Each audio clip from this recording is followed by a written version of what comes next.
here's your host, Alex Garrett. Hey guys, it is Alex Garrett Podcasting, and I'm going to welcome a friend of mine, Ali Kermani of Razor Scooter, and he's got a couple of his own projects to talk about what it's been like recovering actually from a surgery on his leg. Yes, we'll talk to him about that. But I want to give you a couple updates. First of all, sadly, I've not gotten to the big pothole where I literally stumbled in the middle of Union Turnpike on 164th Street, lost my $40 that were in my hand. Don't ask me why they were in my hand, but they were, just coming from the bank, and boom, money's flying all over. Luckily, I didn't fall. My phone fell.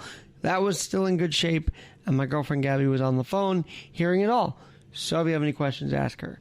I digress.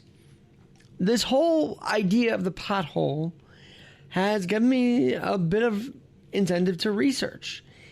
And we'll talk about this with Ali about what it's like being a rollers, being on wheels. He does skateboarding and scootering and hitting potholes.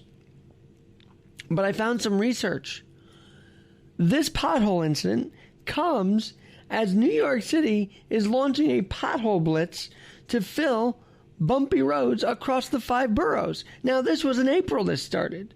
So Mayor de Blasio, Governor Cuomo, again, I reach out to you and ask, how is this one being missed? Do you know that pothole damage, according to the AAA, costs drivers $3 billion in vehicle repairs a year?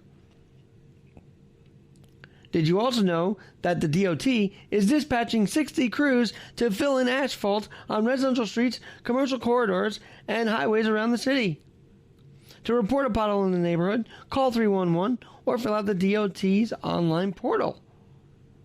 So where's that 61st? I wonder if that 61st crew came to fix the pothole on 164th and Union Turnpike. Rollerbladers, skaters, and drivers turning that corner, by the way, on 164th and Union Turnpike. You might want to just do it safely and slowly so you're not one of the $3 billion, yes, $3 billion that are paid out for damages. I'm saying that to bring awareness to those who rollerblade, roller skate, scooter, whatever you got going on for mobility. Be aware if you do pass that 164th Street and Union Turnpike. But that's nothing to what my next guest has been dealing with. He has been dealing with adapting to using a scooter again after having some leg issues, having a big surgery. Ali Kermani, man, it's been a while. I'm glad to have you on for the first time. You were with Razor Scooters, and I've got to ask you right off the bat, how cool is it for you on a normal day to be able to scoot around? It's got to be fun, right? To rollerblade, to scooter, it's got to be fun. It's fun for me. I hope it is for you as well. Yeah, for sure, man. I actually skateboard more than I ride scooters, but I do work at Razor Scooters, like you were saying, and 100% rolling around is the fountain of youth and fun. But tell us your story, because this is Adapting with Alex Garrett, and I know you have an adapting story because you did have a big surgery as of last year, and being that you are so mobile with the skateboard and the scooter, being derailed did not help you at all. How did you get through all of that? Tell us your story. Yeah, as far as that goes, I was pursuing my passion about 2 years ago, and I was skateboarding, and I unfortunately tore my ACL. And so, I'm an older skateboarder. I'm 30. I went from being like what I considered one of the youngest bodied 39-year-olds to a full-fledged 40-year-old, feeling like I'm 60. And so I partially tore my ACL. I tried to continue to skateboard, and I really couldn't adapt, to use the theme of the interview and your show. But I really couldn't adapt to that. So ultimately, I realized I needed to have a surgery. And unfortunately, the surgery didn't go well and created much greater issues for me. And so that process of coming out of surgery, what I thought was going to be a solution, and came to realize was like just the beginning of a whole journey. The way that I came out of that and processed it really, I feel like, helped me out a great deal to adapt to this new reality. And a big part of that I was beginning to tell you before the interview was this concept that's related in this book called Super Better. And it's this idea that like when you're coming back from something like that, you know, you can set your sights on not only rebounding to where you were, but actually like going beyond it, you know. And so that's what I've been really striving for over these past couple of years. And I literally, like, what is it? Today's Monday. Friday was my first time back at a, you know, like really skateboarding, doing tricks and stuff like that. It's definitely not, you know, you don't pick up exactly where you left off. But the amazing thing is, like, for me, you know, skateboarding is like you have a bag of tricks, right? And as I was doing this over the weekend, I skated twice, and I was drawing this analogy, kind of like, I kind of feel like my house got burned down, but now I'm like dusting things off, and I go, oh, cool, I still got these. Well, I was going to ask you, right? When you say tricks, I wondered if you could still do some of the old ones you did pre-surgery, or you had to adapt to those new tricks as well. I'm doing that literally right now, figuring it all out, right? Like, I can't do everything that I used to do for sure. My left leg is like seriously atrophied and definitely not where it was. So there's definitely immediate adaptation, and it's kind of this, I think the biggest thing is like just probing safely. Like, I don't feel the funny part is, like, you know, I probably could have done and enjoyed some of this before last Friday, but I was really scared to step back in the pool. Even going there to the place on Friday, I was like so nervous and anxious, but, you know, got there and I'm like, okay, you know, I know for sure that I could just roll around without hitting any other coping. So I started doing that, bending my knees, and I'm like, oh, this feels good. And you kind of tiptoe yourself and get into the water. And it's so incredible how, like, if you stop and you think about, you know, I'm going to try this thing that I'm scared of, it can be so overwhelming. But if you just think, well, I can take one small step towards it, that feels safe enough. Do that, and then again and again, and it seems like there's always a step or two ahead of me that I feel, okay, I can find, you know, a little bit further than where I'm at right now. And just in a matter of 4 hours on Friday, 5 hours last night, like, you know, I feel like I'm like, you know, I got an Instagram post I'm ready to go with. You know, I got like a bag. I got, you know, putting lines together and starting to find it again. And yeah, it is really adjusting. Ali, that's so cool that you're able to just be so calm about this, because I got to ask you, normally after a leg surgery, you can't even walk, right? So what was that process post-surgery? Oh, I mean, were you frustrated? I mean, I imagine you were, but what level, how did you cope with that? You know, okay, so I think it's frustrating. For sure, I didn't walk. I think the biggest part was, like, the surgery went bad about halfway through, and they had to kind of shift the plan. And so they doubled the anesthesia, and that really messed me up. So I think coming out of it, it took me about 6 to 7 hours to wake up out of the anesthesia. And so, like, I came out of it, there's bad news coming out of it. And through, like, you know, a lifetime of dealing with good and bad, I've realized that, like, really the events happen, and how I process them gives a lot of the weight to the event, right? So I had gone in telling myself, whatever happens, you got to come out with a positive mindset, you know, and so, like, as I came out, I was like, that's okay. This is what it is right now. But let me see, you know, what happens, right? I'm going to heal. Let's see how this goes. Luckily, it was during the pandemic, and somewhat luckily, you know, I was like, this is convenient. There's a quarantine, you know, I don't mind laying around in bed for, you know, 2 months. You know what I mean?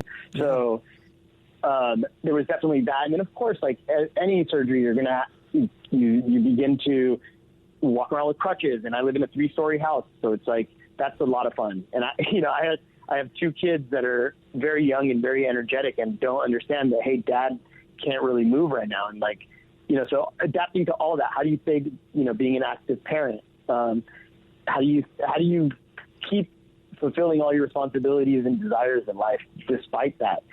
And you know, I don't know, I'm the type of person, and I'm sure you are, and most of the people probably listening, you know, you find some pleasure in solving puzzles and, like, answering riddles and, like, discovery, right? That's part of human nature. And so I feel like I thought of it as like, hey, this is a new game. It's very similar to, like, the skateboarding thing. It's a new game. Let me figure out what I can do today. I definitely can't do what I was doing a couple of years ago, but you'd be shocked at what you can do. You know what I mean? And, like, yeah, I definitely, I think adaptability is a Well, you know what's interesting?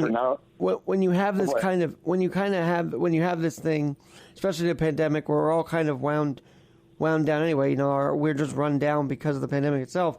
Some people may not be able to recover from that kind of situation you were in. So, any advice for those saying, "Man, I had a surgery, I can't get out of bed right now," but you are a story that of someone who did. So, to those that may be about to give up, I feel like your words can save someone right now.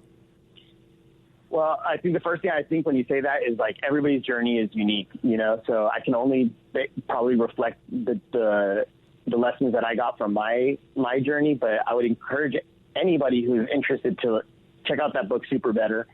You know, I found it very useful. I found this concept that, like, you know, we've heard it a million times, right? You aim for the sun and, you know, you miss and maybe you hit the moon, right?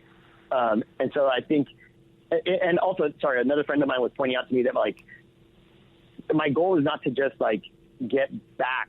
My goal is to get fit, right? So, like, I actually, like, wound up in the desire to, like, recoup from this and do better. I started, you know, like, I made expenditures and investments in like, recovery that I would have never done before. Like, I bought a spin cycle, which I've never ridden, you know, a stationary bike in my life, but I used this thing to, like, help me force my knee around the circle. That was, like, a big, huge moment for me. And now it's become, like, you know, dude, like, when people see me, they're like, "Whoa, what's going on with you?" I'm like, "Well, I'm riding a bike every single morning, you know, for the past 300 days or something." You know what I mean? Like, and I just, like, I totally adapted in that way too. Like, as you must. I don't really think you have an option. I just, it's like, you can either, I mean, yeah, for me, again, like I said, everyone's got a different journey. For me, it was definitely a matter of, like, setting the goal that, and, you know, not focusing on any negativity, just thinking to myself, like, what can I do? Let me focus on the parts of the cup that are full. And it's crazy because when you do that,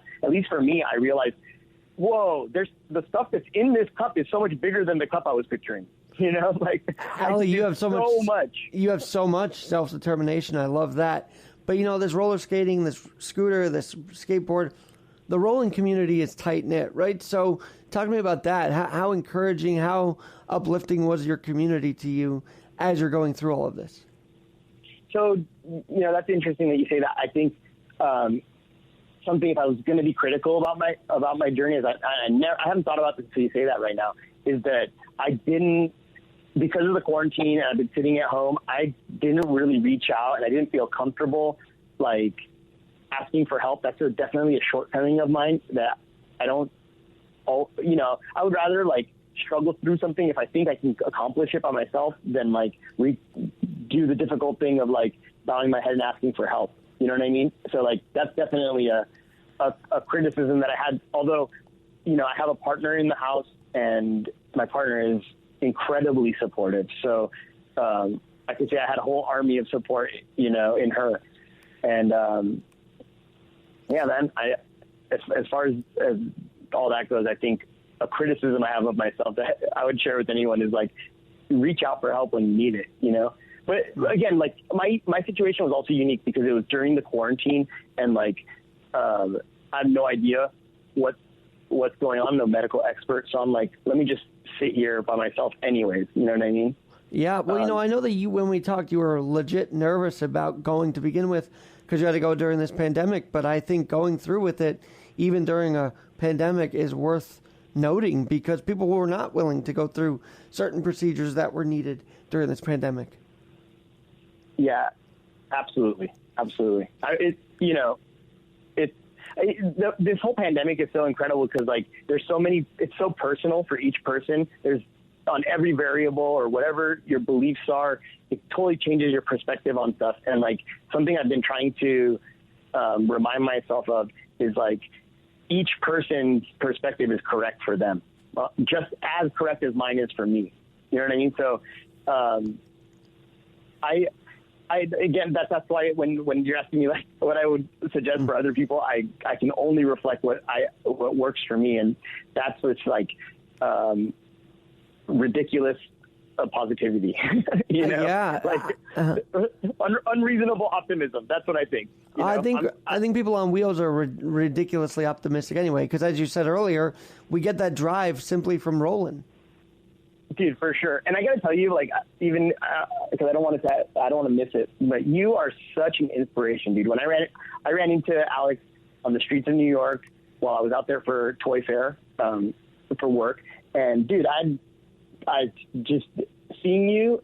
I literally I want a photo of you just to like constantly inspire me to like here, like, you know, before I met you, I would think that like, oh man, like having one leg, that's got to be so tough. Bro, you were shredding down the street, flying. And I tell everybody about you. I'm like, dude, if you know, metaphorically, like if life deals me an issue, like with one leg, I want to be the guy who straps a rollerblade on it and starts flying down the street. You know, you were like faster than everybody else on the street. Bro, it was incredible. You should, like, no BS. Like, that's why I follow you online and stuff. It's so inspirational to see that.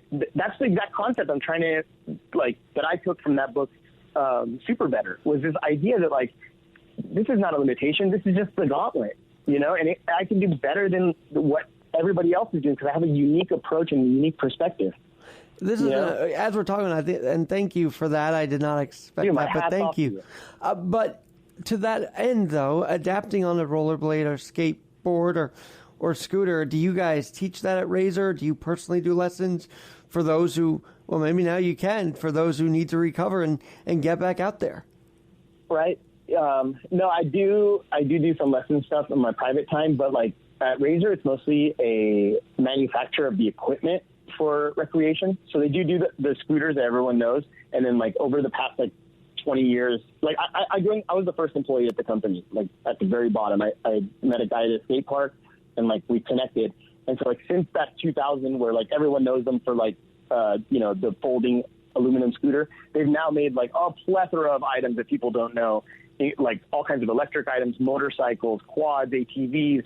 And like, as I was telling you earlier, like there was a project in there, speaking of adaptability, there was a project in there where, a friend of mine who was working came up with this concept. It was like the updated bumper car. And it was, I'll just save you the whole story, but it was basically like the most incredible toy I'd ever ridden. It was like, if you're familiar with what drifting is, or like the feeling of driving on ice, this thing was like would spin and move in all directions. I thought it was just the best toy ever. Like I remember I went and grabbed the president of the company and was like, oh my God, Tom Schubeck just invented the toy of the year. You got to check this out, and freaking out, you know? And he came out, checked it out, said, yeah, it's really interesting, and you know, gave us all these reasons why it wouldn't work for Razor. It was too expensive. It was too complicated. It was too dangerous, and it was too new, right? Like it was too different from anything like that existed.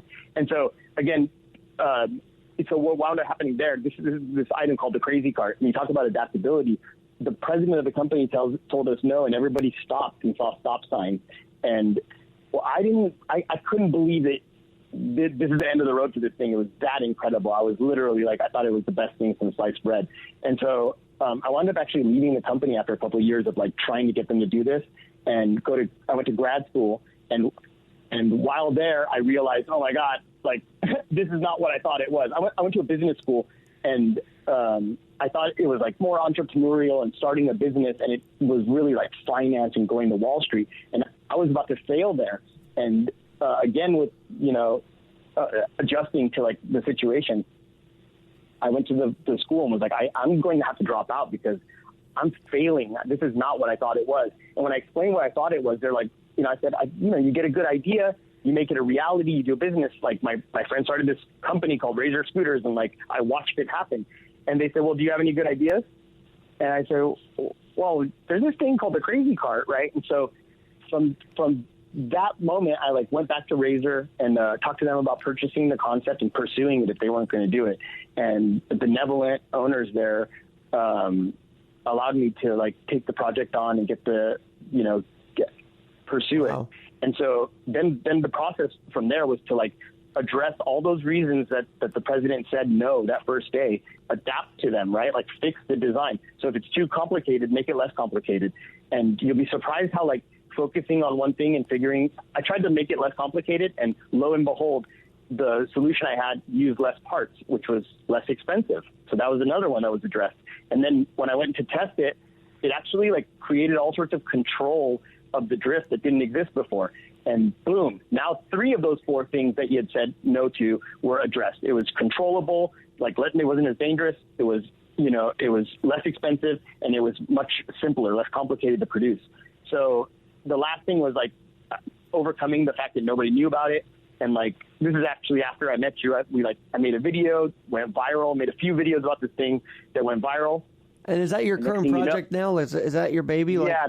Mm-hmm. Yeah. So that's what I do now at Razor is like, I head up I do a couple things, but one thing is I'm the head of the Crazy Cart family of products. And anyway, so it's become like a passion of mine, and as far as like adaptability goes, like, man, I didn't invent this thing, all I did was stop and look at all the limitations, all the reasons why it couldn't happen, and then fight every single one of them, because I had a belief, like I talked about earlier, like a unrational optimism. I thought I don't care what anyone says, like this thing is so dope that it's got to happen. I don't care if this guy says it's too expensive or that guy says it's this or that, it's got to happen. And along the way, man, so many people friends, like people I love would like kind of pull me aside and be like, dude, like don't put all your eggs in this basket. Like it's not, you know what I mean? The likelihood of this happening is not, you're acting like this is going to be, and the toy of the year, really this and that. And, fast forward. Well, I'm sure that you being told that made you want it to become the best toy out there. Oh, 100%. Oh, 100%. But also, like, you know what? I just believed in something, right? Like, I try to draw the analogy for people. I say, if you tasted the most delicious soup in the whole world, you just blew your mind, then everybody told you, you can never sell that. Forget about you, man. Have you tasted the soup? It's delicious, And I try to tell everybody on my team, like, they're like, man, you're just like all passionate about your work. I'm like, because I'm selling what I believe to be the truth. So I can put every ounce of my being and spirit into like pitching that if I believe in it. You know what I mean? So had the surgery derailed any of this, or were you able to work on it from home? How did that impact this project? You adapt, right? So I'm laying around in bed for a couple months, man. And no, for sure, I took advantage of that to do, I'm somebody, as you can hear in my voice and my speech pattern, I'm very fast paced, right? And so it's very hard for me to sit still and lay out, plan ahead, like, oh, this is what I'm going to do 5 years from now, 10 years from now. This is the plan. This is how we're going to go. But while I was laying in bed, I was able to get all these scraps of thoughts and previous plans and put it all together and kind of get a perspective that I would never have otherwise. So I feel like, again, the advice doesn't work for anyone else. One of the biggest things for me was like this surgery going terrible gave me this ability to like revamp all my thoughts. And right now I have new items that are coming out that are like, I'm so excited about. And they would have never happened had I not sat down for 3 months and gone through all my notes. And you know what I mean? I could have sat there and just like watch TV or do something like that. But, and so the reason I say like the advice might not work for everyone else is like, I would never turn to someone else and be like, hey, you should have a surgery go bad, because that could, you know what I mean? But what it does with the advice I guess I would share is your mindset is 80% of what's, let's say 51% of what's going to come out, right? Like your mindset can take something that yesterday I would consider like devastating and turn it into an opportunity. Ali, I love what you're saying, man. Experience. I love what you're saying, but I got to know a couple things. So let's go back to what you said earlier, because the active parenting also, I mean, you love your work, but you love your family as well. So parenting while injured, I'm sure for people who have those needing to adapting to parenthood isn't easy either when you're laying around in bed. So how'd you do it? Okay. Man, you line up the answers perfectly, Alex. So one of the things I need to do for this project is I market it. I make videos of me utilizing this product so people see on the internet what it does, right? And a new product that I had designed was a younger version for kids. So I'm sitting there, and I usually squeeze into the thing and like demo it. But since I was busted, I wound up like realizing I need to have somebody else drive this thing. So I'm looking around, where am I going to find somebody? It's a pandemic. How can I find kid models?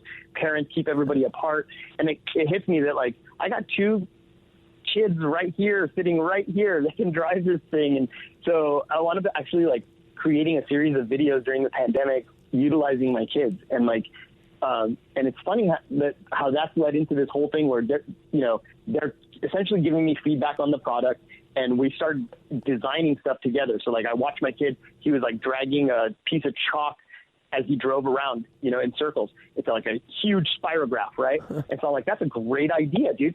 How about we figure out how to attach that to the cart? And we, like, invented, I'm doing little air quotes, but we, like, invented a little, like, spring-loaded holder using, like, a toilet paper holder. You know what I'm saying? So, like, we use that and a little ingenuity. And next thing you know, my kid's like, oh, man, I'm an inventor. He's 5 years old. You know what I mean? But it's been a blast, like, doing that together. And, again, those opportunities were only presented because of this, like, seemingly devastating thing that happened. You know what I'm saying?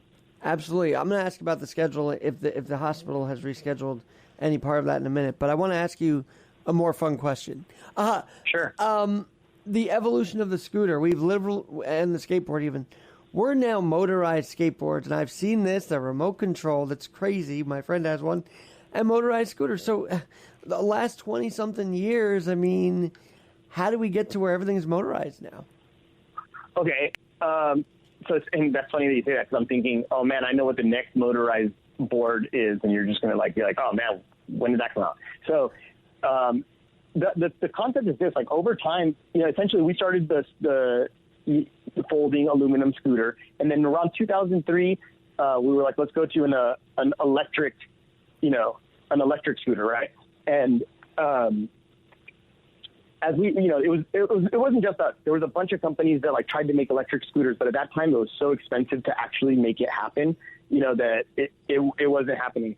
And sorry, I'm a little bit distracted. There's, like, an animal right here in my backyard. Let me turn around. Awesome. So I'm not, like, look, there's a bobcat that is, like, lives in my backyard at times and just walked up. Okay.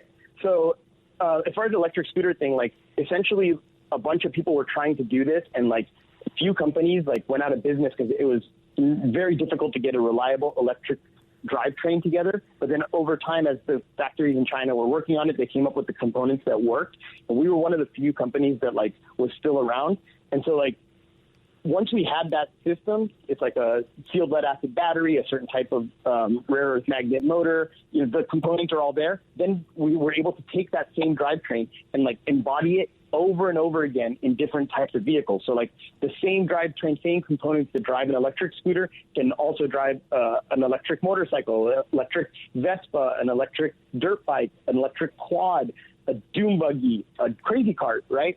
All of these things run on this cycle. So then you saw this huge explosion of cross-category electric, right? Does that make sense? You following me? Yeah, I'm following you. Yes. Yeah. Okay. And then everybody's like, wow, okay, so electric is, like, the game. And so you start looking around for what can I add electric to? Well, skateboards are a staple, right? Electric bikes, staple. So the problem with the skateboard is that it's so small, right? You have to get the size of the technology had to shrink. But as we know from computers, that happens, like, consistently. And so, like, it's gotten smaller and smaller and smaller. And you had electric skateboards come out. And the development at that time also kind of overlapped with the progress on hub motors. And so, like, there was a bunch of bad hub motors for a while. And then, it got to, like, reasonable hub motors. And now, like, the one I was telling you about is, like, are you familiar with, like, a ripstick? Say that one more time. What kind of stick? A ripstick. It's a caster board. It's like kind of like a skateboard, but it only has 2 wheels. They're like shopping cart wheels, like caster wheels, but they're at angles. I don't know if you've seen it. It moves it like in the S shape. But anyways, they've now, like, hub motors have gotten so small that I just saw one. Razor's releasing a product where, like, the hub motor fits inside of a caster wheel. It's like, you're talking about, like, a less than 2-inch tall hub motor. That's powerful enough to carry, like, a 250-pound rider, no problem. Let me ask you about this, because you're so into this. I got to ask you, how did you get into the role? it might seem like, well, it's of course, he's going to get into roller skating and skateboarding and all that. But I feel like everybody's journey in this community leads us to rollerblade or however roller or skateboard or scooter. What's your journey? How did you get into this whole mobility world? To be real with you, I moved to like a new town where there was like a bunch of skaters and surfers, and my name is Ali, A-L-I, and when I came there, they're like, Ollie, Ollie, Ollie. Everyone's calling me Ollie. And so some, people started making fun of me saying, can you Ollie, Ollie? Can you Ollie, Ollie? Ah. And I just got sick of that. And I was like, dude, I'm going to figure this out. And, started skateboarding from there. I wish I had a better story, but, how old were you? Yeah, I started skateboarding really like seriously at probably 16 years old. I rolled around on a skateboard plenty of times, but I'm saying like fall in love with it, ride every single day for like the next 25, 30 years, like 16 years old. That is so cool. Yeah, I started roller skating at 8, so I guess we're about halfway apart there. But it's just fun to be on it. And I got to ask you this, because I started the show with it. Did you ever hit a pothole or multiple potholes? Because I had my first one. Oh, my gosh. And brother, I feel like a driver now. Yeah, yes, absolutely. But yeah, for me, through skateboarding, I got the opportunity to do all sorts of wheeled goods, right? And so my job at Razor for a long time was make videos and push the edge. And so bombed hills on all kinds of weird skateboards. And I did it one time at night, and yes, I found a pothole that I wasn't aware of in a hurry. So yeah, I've been there. All right, you're going downhill on a steep hill, because I sometimes have this issue in my brain. It's like, am I going to fall on this thing? So yeah, how do you do it? How do you conquer a hill without feeling petrified? You could fall down that very hill. Yeah, have you ever gone down the hill before? Multiple times, but this one I'm trying to do without my crutches, so I can literally lift up my crutches and rollerblade on my one leg down the hill. It's just it's a very steep hill, so I don't know how to do it. I'm very nervous about it. A couple things, my couple things come to mind. One is that if I'm trying to conquer, especially with hill bombing and stuff, if I'm no one's watching, I can work my way up it backwards, if that makes sense. So I go to midway point, drop in. Okay, that wasn't so bad. Let me go up 20 more feet. Okay, that wasn't so bad, and step it back up. And the other thing that comes to mind is that if I'm on a skateboard, where I actually have a braking mechanism, like a power slide, I pretty much can judge my ability. You have your crutches, right? Yes, I do. Yep. And you're trying to do it without touching the crutches at all? I may be exaggerating, but I want to try and get at least some speed on it, and the crutches to brake when I need to. But I look at the hill. That's the first thing. When you look at a hill and you see it's steep, that does have a psychological effect on you, I realize. Oh, yeah, for sure. I think any action sport, and I would consider that hill bombing definitely an action sport, is I watch people and I'm like, wow, that's so amazing. I kickflip 13 stairs. Don't go roll up to a 13 stair and think it's about commitment. That guy didn't get there that way. He started off on flat ground, then one stair, then two stair. Work your way up step by step. So, and in that way, that you'll know when you're ready when that hill doesn't look scary. If that makes sense. I like that. I like that advice. I won't be worried once the hill doesn't look scary. I like. Yeah, that. That's the right time to go. You should. I definitely don't think that you should ever take 2 steps past your comfort zone. 1 step is fine. 2 steps, no. Well, that's fun. In the streets of New York where it's flat, I literally just push off the crutches, roll in the bike lane, no crutches, on the ground, in the air. It's like a dance part on my skin. I'm like, how am I doing this right now? But enough about me. I gotta ask you this. For those, though, who might have crutches or even prosthetics, is skateboarding, is scootering, is rollerblading a possibility? Everyone says, well, you're doing it, but I don't know. I just naturally, those who have to adapt to some circumstance to do it. Can they do it? And how do you recommend that? Oh, absolutely. Dude, they're no joke. There's guys, and it sounds like impossible, but you can look them up. Og D'Souza. There are guys with no legs.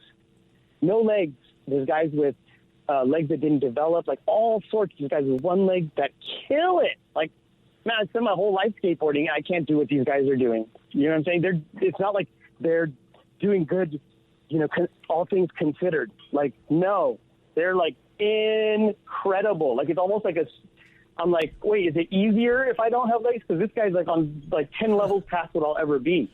So again, I just think it's that unreasonable optimism, right? Like, who would tell a kid who doesn't have any legs at all, yeah, like, go fall in love with skateboarding? But I'm watching these guys that are killing it, doing handrails.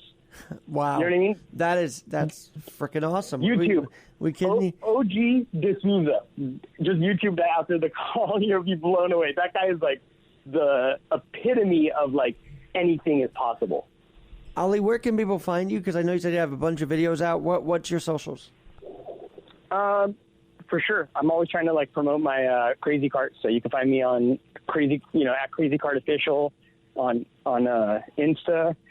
And, otherwise, you hit me on Facebook, just use my name. I'm not really like, I don't have anything beyond that. Well, I'll tell you what, when I rollerblade again today, I'm going to think of you just streamlining it. So I'm going to do that, and you're on it today because I know that you're just getting back at it. And who knows, maybe we'll skate together one of these days. I love it, dude. Next time I'm in New York, I will hit you up, and I would love to get a session in with you. All right, let's do it. Ali Kermani is his name, Razor Scooters, and the Crazy Cart. I can't wait to see what other crazy ideas he's got. Dude, check it out. It's the funnest story you don't know about. And it's an adaptability story for sure. So stay tuned with us here at Alex Garrett Podcasting, where we're always adapting. Wake up the members of my nation. It's your time to be. There's no chance.